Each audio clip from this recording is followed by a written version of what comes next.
एक नया chapter force and law of motion, बल एवं गति के नियम पढ़ना है। ठीक है, पिछले वीडियो में मैंने आप लोगों को गति के बारे में बताया था, कुछ थोड़ा बहुत जानकारी दी थी। क्योंकि सिलेबस से काफ़ी कुछ हटा दिया गया, इसलिए वीडियो थोड़ा अच्छा नहीं बन पाया था पिछला वाला। लेकिन अब मैं व्यवस्थित पूरा पढ़ाऊँगा आप लोगों को।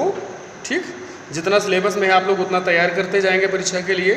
बाकी पढ़ाऊँगा मैं पूरा, क्योंकि समस्या हो जाती है क्या पढ़ाएं क्या ना पढ़ाएं ये समझने में।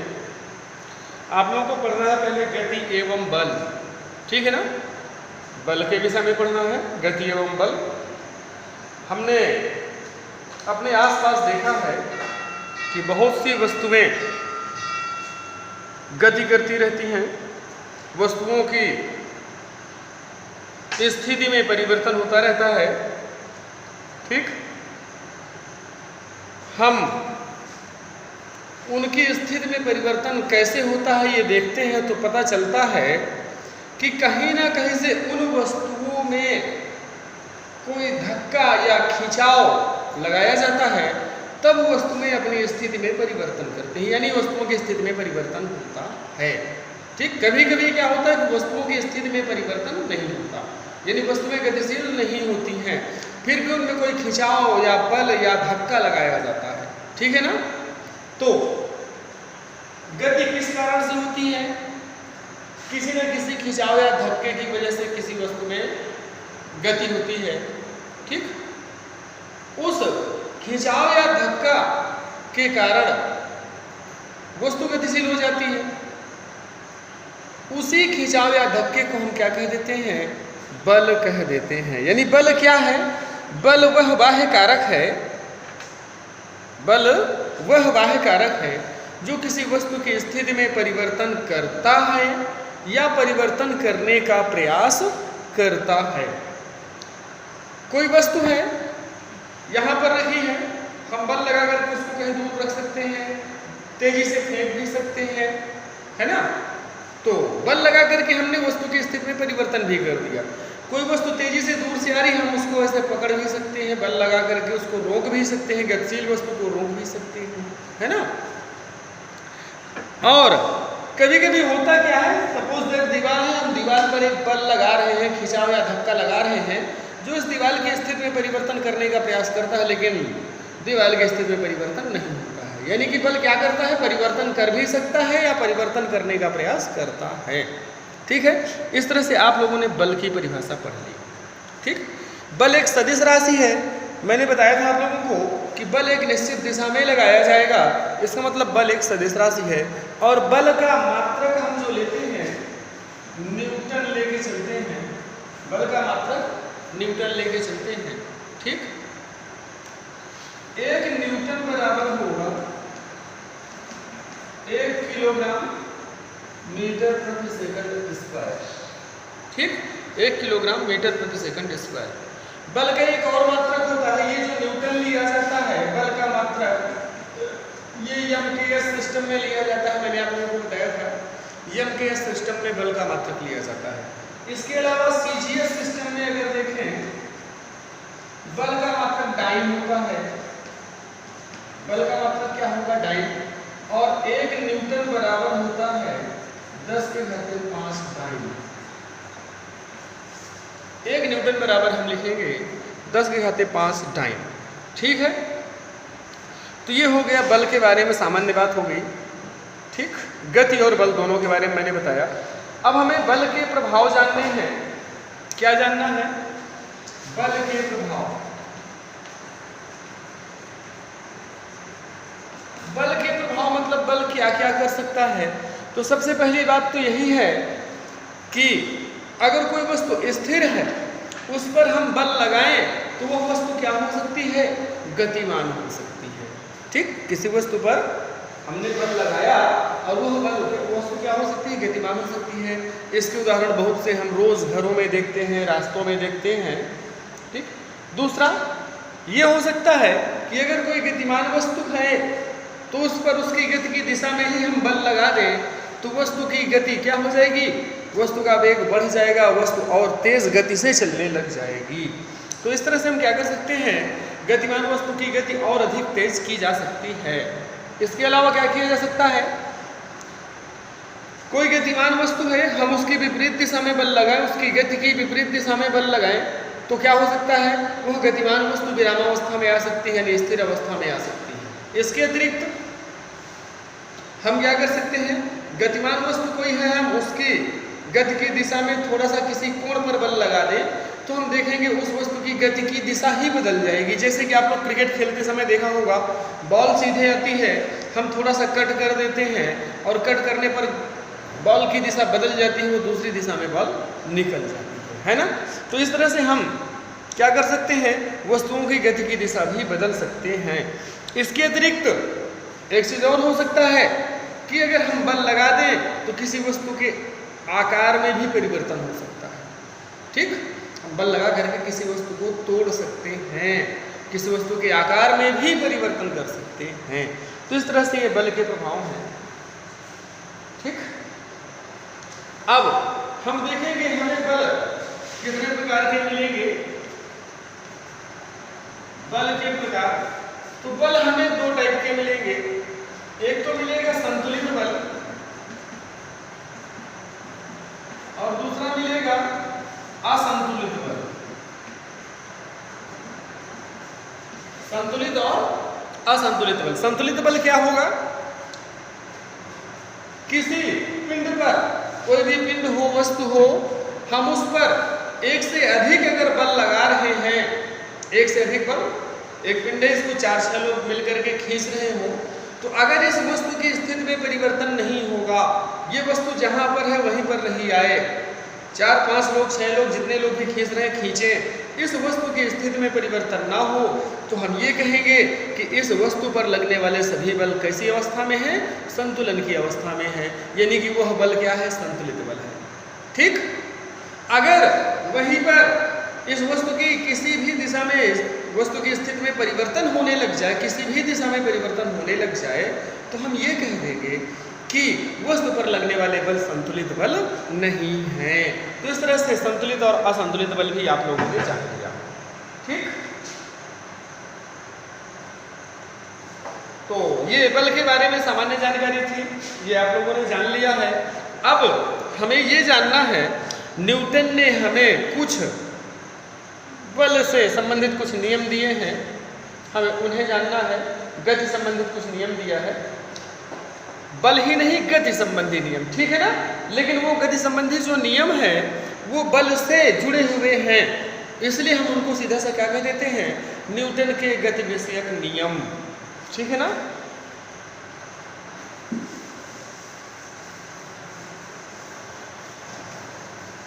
न्यूटन के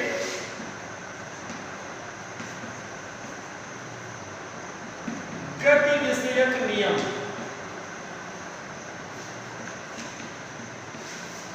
तो हम प्रथम नियम देखेंगे।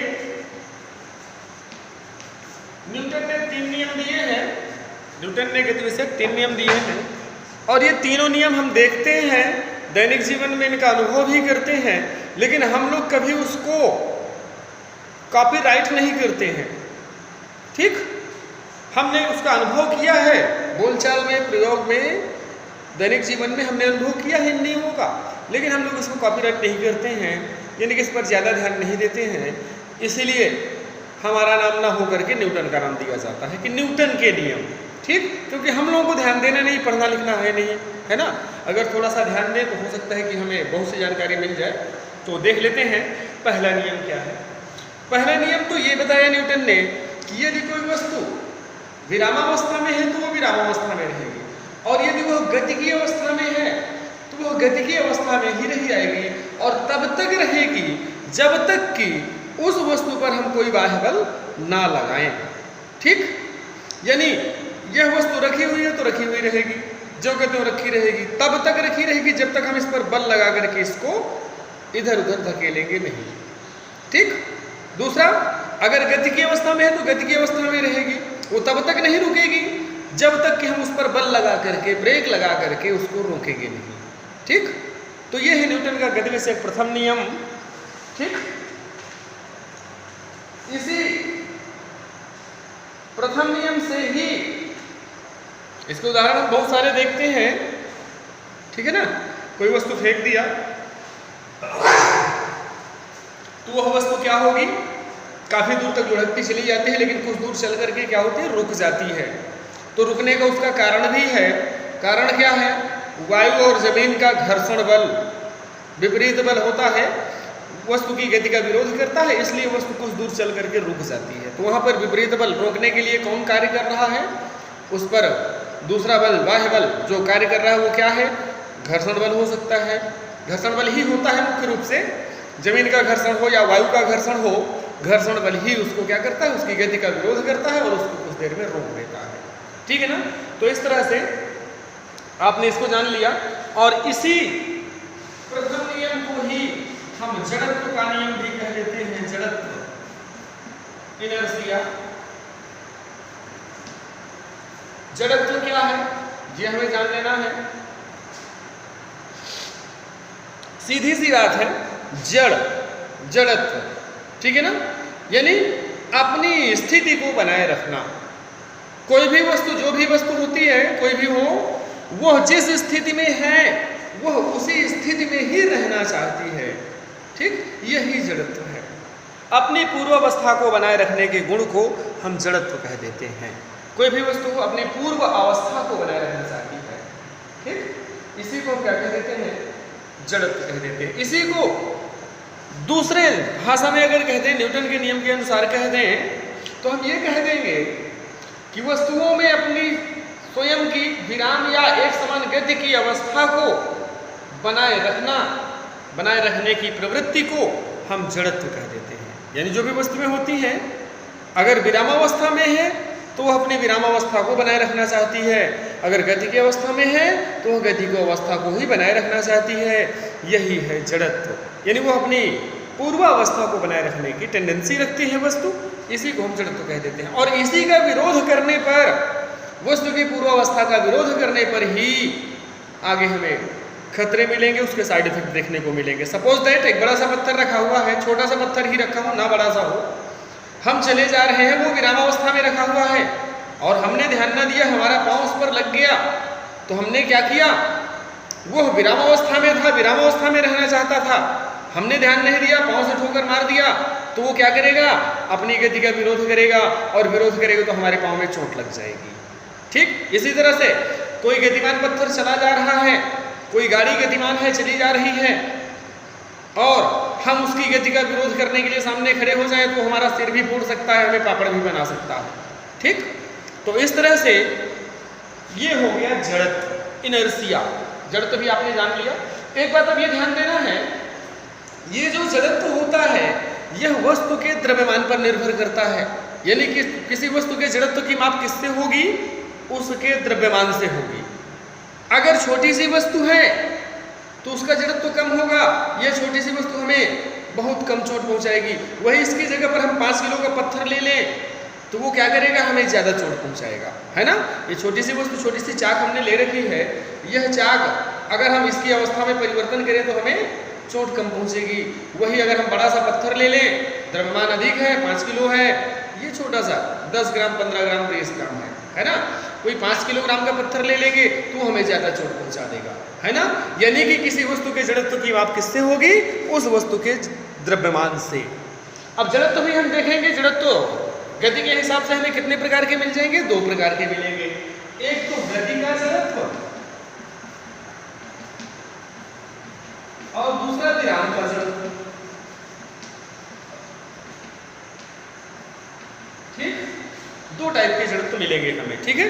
एक गति का जड़त्व, गति के कारण, गति की अवस्था के कारण, और दूसरा विराम का जड़त्व, यानी विरामावस्था के कारण जो जड़त्व होगा उसे हम क्या कह देंगे, विराम जड़त्व कह देंगे।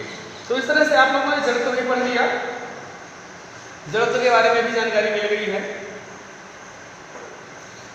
जड़त्व के व्यवहारिक उदाहरण भी आप लोगों ने देखे होंगे, अनुभव किया होगा, ठीक। पर ध्यान नहीं दिया कि ऐसा क्यों होता है, तो वो ऐसा होता है किस लिए, किस कारण से, जड़त्व के कारण। सपोज दैट हम किसी कार या बस में बैठे हो, नंबर 1 जड़त्व के उदाहरण बता रहा हूं मैं, जड़त्व के उदाहरण। पहला उदाहरण बता रहा हूँ। सपोज दैट आप किसी गाड़ी में बैठे हुए हैं, गाड़ी रुकी हुई है और अचानक चल दे तो क्या होता है, हम पीछे की ओर थोड़ा सा झुक जाएंगे, गिर जाएंगे।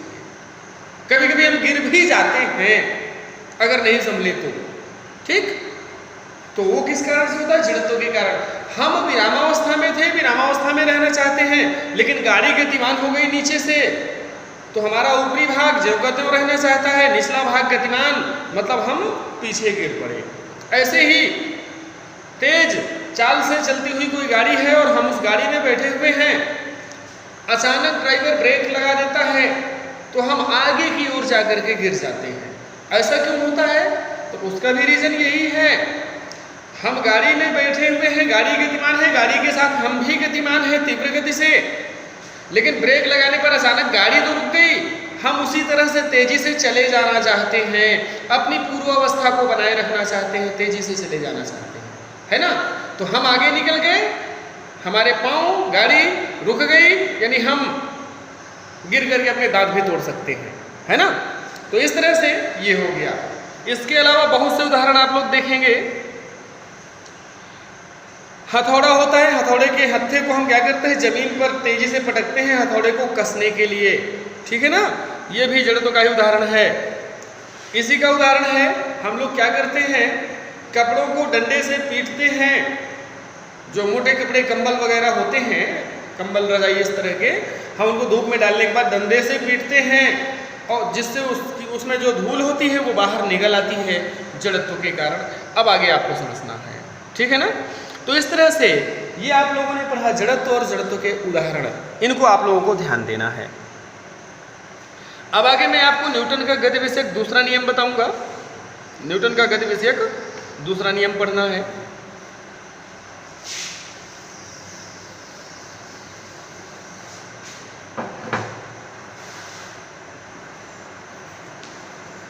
द्वितीय नियम या दूसरा नियम, ठीक। दूसरे नियम को ध्यान देना है। दूसरा नियम एक फार्मूला है, ठीक, उसको समझना है।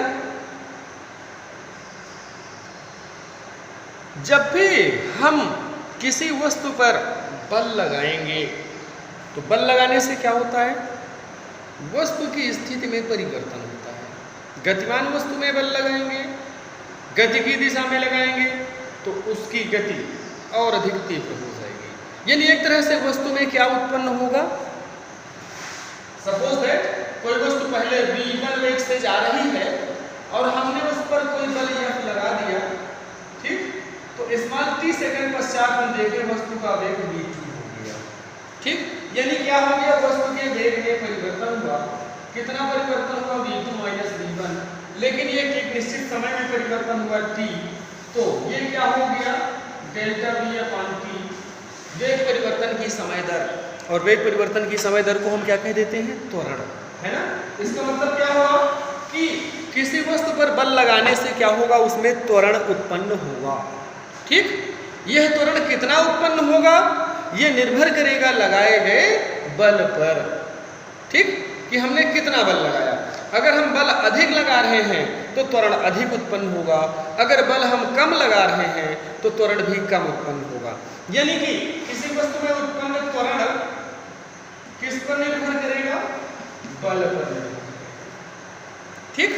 किसी वस्तु में उत्पन्न त्वरण उस पर लगाए गए बल पर निर्भर करेगा, उस पर लगाए गए बल के अनुक्रमानुपाती होता है, ठीक है, पहली बात। दूसरा, अब आपको ये ध्यान देना है, ये जो त्वरण उत्पन्न होगा वो किस पर निर्भर करेगा।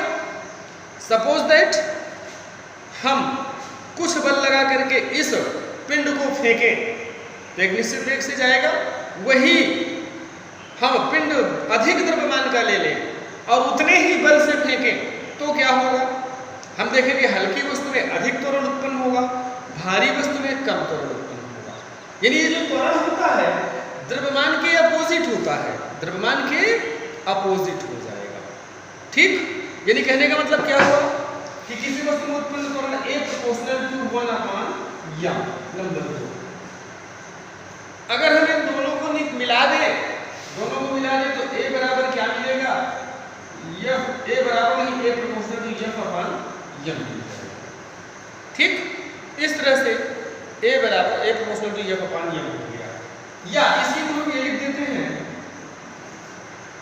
M into A proportional to F, ये भाग में इधर गुणा में कर दो, या इसी को हम लिख देंगे F proportional to M into A, या एफ बराबर लिख देंगे के इनटू एम इनटू ए, जहां के एक अनुक्रमानुपाती नियतांक है। के क्या है?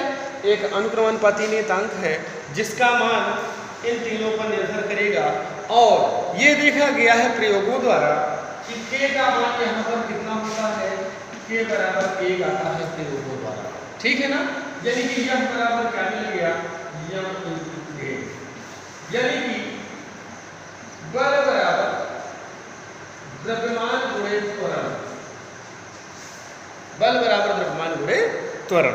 ठीक, तो टोटली हमें क्या नियम मिला? दूसरा नियम, किसी वस्तु पर लगाया गया बल उस वस्तु के द्रव्यमान तथा उस वस्तु में उत्पन्न त्वरण के गुणनफल के बराबर होता है।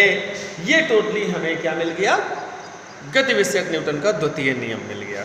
तो इस तरह से आप लोगों ने दूसरा नियम भी जान लिया है। मैंने आप लोगों को पीछे बताया कि बल का मतलब क्या होता है, न्यूटन होता है। ठीक, और 1 न्यूटन बराबर क्या होगा? द्रव्यमान 1 किलोग्राम गुणे 1 मीटर प्रति सेकंड स्क्वायर, यानी कि क्या हो जाएगा, 1 न्यूटन बराबर 1 किलोग्राम मीटर प्रति सेकंड स्क्वायर। और मैंने आप लोगों को सीजीएस पद्धति में भी बल का मात्रक बताया था, डाइन। ठीक है ना, ये आप लोगों को ध्यान देना है। तो न्यूटन का गति विषयक दूसरा नियम भी आप लोगों ने पढ़ लिया। अब तृतीय नियम पढ़ना है, न्यूटन का गति विषयक थर्ड लॉ, तृतीय नियम थर्ड लॉ ऑफ मोशन।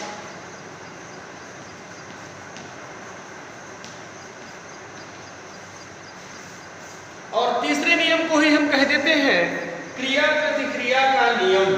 क्या कह देते हैं? क्रिया प्रतिक्रिया का नियम। इसे भी आप लोगों ने खूब अनुभव किया है। सपोज दैट आप किसी व्यक्ति के थप्पड़ मारो तो क्या महसूस होगा? उस व्यक्ति के आपने थप्पड़ मारा, उसके लगेगा, लेकिन साथ में आपके हाथ में भी लगता है ना? आपने किसी व्यक्ति को एक थप्पड़ मारा, उसके तो लगा, लेकिन साथ में आपके हाथ में भी लगता है। आप लोगों ने अनुभव किया होगा। यही है क्रिया प्रतिक्रिया का नियम या न्यूटन का गति विषयक तृतीय नियम। अब इसको भाषा दे देते हैं। अभी तो मैंने समझाया थोड़ा सा मौखिक रूप से। हाँ, इसी को भाषा में क्या लिखेंगे? यदि कोई वस्तु किसी दूसरी वस्तु पर बल लगाती है तो दूसरी वस्तु भी पहली वस्तु पर उतना ही बल विपरीत दिशा में लगाती है। ठीक, एक वस्तु है, इस पर हमने इधर बल लगाया इस दिशा में, तो ये वस्तु भी उतना ही बल हमारे ऊपर इस दिशा में विपरीत दिशा में लगाएगी। यही है क्रिया प्रतिक्रिया का नियम। ठीक, इसी को हम क्या कह देते हैं? प्रत्येक क्रिया के बराबर किंतु विपरीत प्रतिक्रिया होती है। ऐसे भी हम लिख सकते हैं क्रिया प्रतिक्रिया का नियम। ठीक है ना, तो ये न्यूटन का गति विषयक तृतीय नियम हो गया, आप लोगों ने पढ़ लिया। इसके उदाहरण भी आप लोगों ने देखा है। पृथ्वी पर हम चल रहे हैं तो इसी क्रिया प्रतिक्रिया के नियम के कारण, Newton third law of motion के कारण ही हम क्या करते हैं? हम चल रहे हैं तो पृथ्वी पर हम पीछे की ओर एक बल लगाते हैं, तो पृथ्वी हम पर आगे की ओर एक बल लगाती है, जिससे हम आगे बढ़ जाते हैं। भाई, हम तो धक्का दे करके पृथ्वी को पीछे नहीं कर सकते। पृथ्वी बहुत बड़ा पिंड है और इतने बड़े पिंड को हम धक्का दे करके पीछे नहीं कर सकते हैं। तो उल्टा होता क्या है? पृथ्वी हमें धकेल देती है आगे की ओर, हम आगे निकल जाते हैं। इसी कारण ही हम क्रिया प्रतिक्रिया के नियम के कारण ही हम दौड़ते हैं, कूदते हैं, चलते हैं, जो क्रिया प्रतिक्रिया के नियम के कारण होता है। इसी तरह से आप लोगों ने रॉकेट उड़ाया होगा, दीपावली में रॉकेट उड़ाया है। उसमें क्या देखा है? रॉकेट को आप रखते हैं, नीचे से आग लगाते हैं और रॉकेट ऊपर निकल जाता है। वो भी इसी क्रिया प्रतिक्रिया के नियम के कारण होता है। ठीक, रॉकेट से तेजी से गैस निकलती है, वो गैस नीचे पृथ्वी पर धक्का देगी या वायुमंडल पर धक्का देगी, तो वायुमंडल उसको धक्का देता है और रॉकेट आगे निकल जाती है। इसी सिद्धांत पर हेलीकॉप्टर वगैरह भी उड़ते हैं, क्रिया प्रतिक्रिया के नियम के कारण ही उड़ते हैं। ठीक है ना। नाव से उतरने पर आप लोगों ने देखा होगा नाव थोड़ा सा पीछे की ओर चली जाती है ना। इसी तरह से बहुत ढेर सारे उदाहरण आप लोगों को मिल जाएंगे न्यूटन के गतिविषयक तृतीय नियम के। ठीक है, अब आगे मैं आप लोगों को रेखीय संवेग और संवेग संरक्षण का नियम इनको बताऊंगा। तब तक आप लोग ये वीडियो देखिए और अच्छी तरह से अध्ययन करिए। आज के वीडियो में इतना ही रखेंगे।